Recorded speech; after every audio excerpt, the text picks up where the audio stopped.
बिस्मिल्लाहिर्रहमानिर्रहीम। अस्सलाम वालेकुम।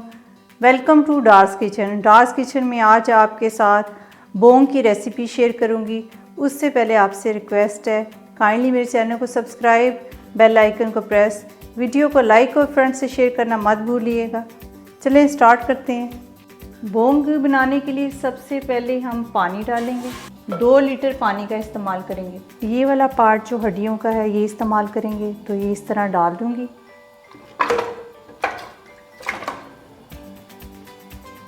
साबुत धनिया 1 टीस्पून, दालचीनी के 2 पीस, 1 बड़ी इलायची जिसको प्रेस करके खोल लिया है, और 5 से 6 अदद लौंग, ½ टीस्पून साबुत काली मिर्च, 1 टीस्पून साबुत ज़ीरा और सौंफ 1 टीस्पून क्रश की हुई, तो ये शामिल कर देते हैं।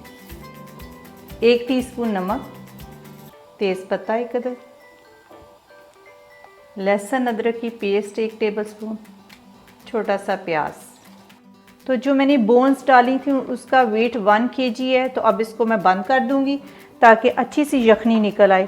तकरीबन इसको आधा घंटा रखूंगी। ऑयल तकरीबन पौना कप है। ऑयल आप कम और ज़्यादा कर सकते हैं, अगर आप चाहें तो कम भी डाल सकते हैं। 1 अदद प्याज,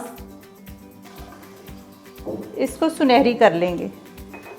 प्याज तकरीबन मैंने 5 मिनट फ्राई किए हैं, तो अब इसमें लहसुन अदरक की पेस्ट शामिल करके 2 मिनट फ्राई करूँगी। लहसुन फ्राई हो चुके हैं, अब इसमें थोड़े से मसाले शामिल करूँगी। 1 टीस्पून क्रश किया हुआ ज़ीरा और थोड़ा सा 1/4 तकरीबन काली मिर्च है, 2-3 लौंग है, 1 बड़ी इलायची और दालचीनी। इससे ये होता है कि गोश्त की स्मेल ख़त्म हो जाती है। बस हल्का सा इसको भूनूँगी और साथ ही इसके हम गोश्त भी शामिल करेंगे। गोश्त ये वाला मैं यूज़ कर रही हूँ क्योंकि बोंग बना रहे हैं, तो बोंग के लिए जो मैं गोश्त इस्तेमाल करने लगी हूँ वो मछली का पार्ट होता है बोंग का, तो वो यूज़ करूँगी। तो वो मैंने इस तरह उसके पीसीस करवा लिए हैं, तो ये वाला इस्तेमाल होगा। तो ये तकरीबन 1 kg है। तो जो यखनी निकाली है हमने बोन्स की भी, वो भी 1 kg है। तो इसको डाल के अच्छी तरह भून लूँगी। गोश्त को मैंने अच्छी तरह भून लिया है, तकरीबन इसको 15 से 20 मिनट लगे हैं, तो इस तरह होना चाहिए।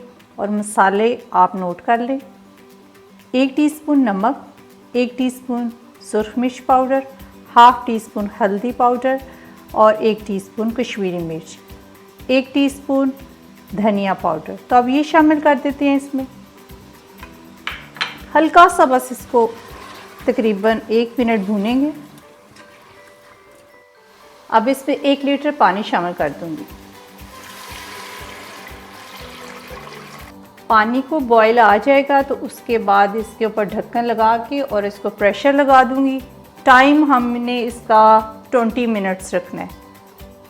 इसको बंद कर देते हैं और प्रेशर कुकर हिलेगा तो टाइम नोट करेंगे। स्टीम सारी मैंने निकाल दी है इसकी, माशाल्लाह। बस इस तरह ही होना चाहिए। आपको चेक कराती हूँ,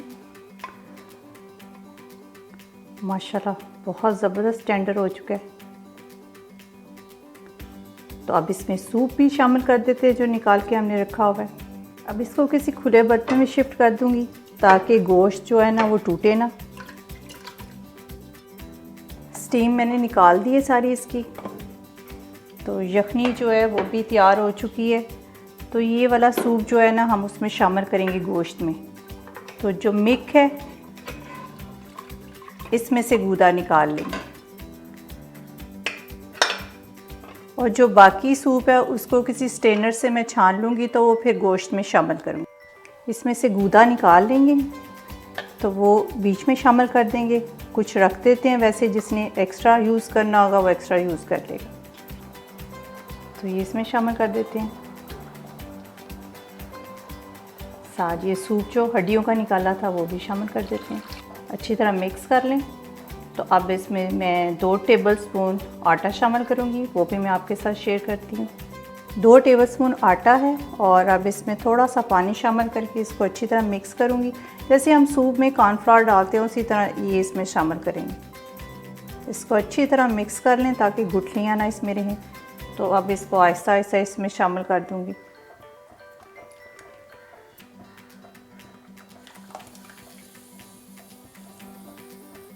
अच्छी तरह मिक्स कर दूँगी और जब जोश आ जाएगा इसको, और उसके बाद इसको हल्की फ्लेम में 20 मिनट रखूँगी। बोंग को पड़े हुए 20 मिनट हो चुके हैं, तो क्योंकि हमने हल्की फ्लेम पे इसको रखा था, तो अब इसके ऊपर आधा टीस्पून गरम मसाला डालूँगी। बहुत खुशबूदार होममेड गरम मसाला है, तो इसका भी लिंक मैं आपके साथ शेयर करूँगी। इसको मिक्स कर दें और फिर अब मैं आपको सर्व करके दिखाती हूँ। ये देखिए कितना ज़बरदस्त किस्म का इसका सूप बना है और गोश्त भी बहुत अच्छा टेंडर हुआ है। बहुत ही मज़े की और खुशबूदार बोंग तैयार हो चुकी है। आप इसको बनाएं और नान के साथ और चावल के साथ खाएं, खुद भी खाएं, अपने गेस्ट को भी सर्व करें और मुझे इसका फीडबैक दें। अपना बहुत सारा ख्याल रखें, अपनी दुआओं में याद रखें। अब इजाज़त दें। अल्लाह हाफिज़।